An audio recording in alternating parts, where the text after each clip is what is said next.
Hello, Maharashtra Board Bio students. Welcome back to UpBio. In the last video, we have discussed about what's biological organization, definition of tissue, what is histology, and who is the father of histology. यानी हमारी text book का इतना part cover हो गया है. Now moving to the next. In this video, we will study about epithelial tissue. Okay, क्यों ना epithelial tissue पढ़ने से पहले इसे मिल लेते हैं. So here we go. Everyone touch your hands. The smooth outer skin layer. ये है epithelial tissue. जी हाँ, हमारी hands, legs, face, every body part की outer skin is epithelial tissue. ये बात हो गई क्लियर कि हमारी बॉडी की सारी outer covering is of epithelial tissue. अब अपने माउथ की अंदर वाली लाइनिंग को फील करो. सॉफ्ट है ना, थोड़ी स्लिपरी भी. ये भी है एपिथेलियल टिश्यू. जी हाँ, हमारे माउथ के अंदर, नोज के अंदर, आईज के अंदर, सारी बॉडी के अंदर जो लाइनिंग होती है सब एपिथेलियल टिश्यू ही होता है. सिमिलरली हमारी बॉडी के सारे ऑर्गन्स की जो आउटसाइड एंड इनसाइड कवरिंग है वो भी एपिथेलियल टिश्यू ही है.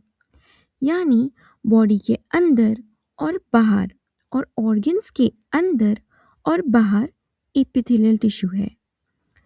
So how will you describe epithelial tissue? Epithelial tissue lines outside and inside of body cavity and body organs. यहाँ तक समझा? Clear? Now what about its origin? थोड़ा सोचो, epithelial tissue का origin कौन से germ layer से हो सकता है? सोचो सोचो. चलो लॉजिक लगाते हैं. एपिथेलियल टिश्यू हमारी बॉडी के हर जगह प्रेजेंट होता है, राइट? आउटर साइड पर भी और इनर साइड पर भी. और सिर्फ इतना ही नहीं, हमारी बॉडी के सारे ऑर्गन्स की इनर एंड आउटर साइड पर भी एपिथेलियल टिश्यू है, राइट? बॉडी की आउटर कवरिंग स्किन ओरिजिनेट होती है एक्टोडर्म से. ब्लड वेसल्स की इनर लाइनिंग ओरिजिनेट होती है मेसोडर्म से. डाइजेस्टिव ट्रैक्ट की इनर लाइनिंग ओरिजिनेट होती है एंडोडर्म से. जब हम क्लियरली देख सकते हैं कि different body parts different germ layer से ओरिजिनेट होता है, तो हम कंक्लूड कर सकते हैं कि depending upon the location epithelial tissue can arise from all three germ layers. So, epithelial tissue is the only tissue with origin of all three germ layers: ectoderm, mesoderm, and endoderm. Got it? Any doubt?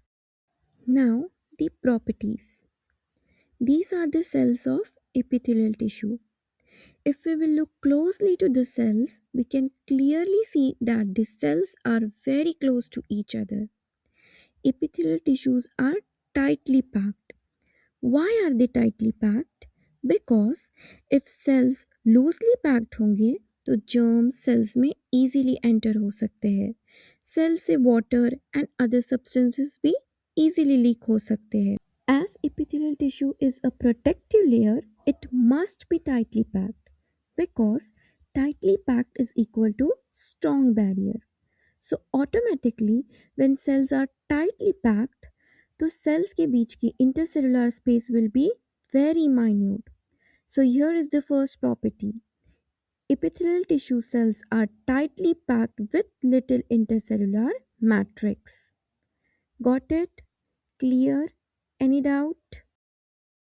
ये आ गया हमारा epithelial tissue. Now carefully look at this cross section diagram of epithelial tissue. These are epithelial tissue cells और ये cells tightly packed है. This is the basement membrane जिस पर सारी epithelial tissue के cells बैठे हुए हैं. ये basement membrane एक नॉन सेलुलर लेयर है. सो ये आ गई हमारी epithelial tissue की second property. Epithelial tissue cells rest on non-cellular basement membrane. ये basement membrane non-cellular है. We know non-cellular means not made of cells. So this layer is made up of proteins. We can also say this in another way. Epithelial tissue cells rest on a layer of proteins, right? यहाँ तक समझा? Clear? Again carefully observe this diagram. ये है हमारे epithelial tissue के cells which are tightly packed, resting on a non-cellular basement membrane. And ये है epithelial tissue का पड़ोसी. This is connective tissue. ये totally अलग tissue है. This is not the part of epithelial tissue. Carefully observe the connective tissue. आपको connective tissue में blood vessels दिखेंगी, but we cannot see blood vessels in epithelial tissue, right? So ये आ गई हमारी epithelial tissue की third property. Epithelial tissue is avascular. Avascular means no blood vessels. Epithelial tissue में कोई blood vessels present नहीं होती है. ऐसा क्यों? Because epithelial tissue का तो काम है absorption, secretion, filtration. ये सारे functions करने के लिए epithelial tissue को पतला होना ज़रूरी है to pass substances easily. And if epithelial tissue में blood vessels होते तो epithelial tissue thick हो जाता and epithelial tissue को उसके functions करने में problem आती. Therefore, epithelial tissue is avascular. यहाँ तक समझा? क्लियर? Any doubt? ओके, चलो अब आप लोग ही गेस करो next property of epithelial tissue. Suppose हमारे एपिथेलियल टिश्यू जैसे कि हमारी स्किन को कुछ मार लग जाए तो कुछ टाइम बाद वो हील हो जाता है, राइट? वो अपने डैमेज सेल्स को रिप्लेस करता है और अपने आप को फिर से पहले जैसे बना लेता है, राइट? इस एबिलिटी को बायोलॉजी में क्या कहते हैं? सोचो सोचो.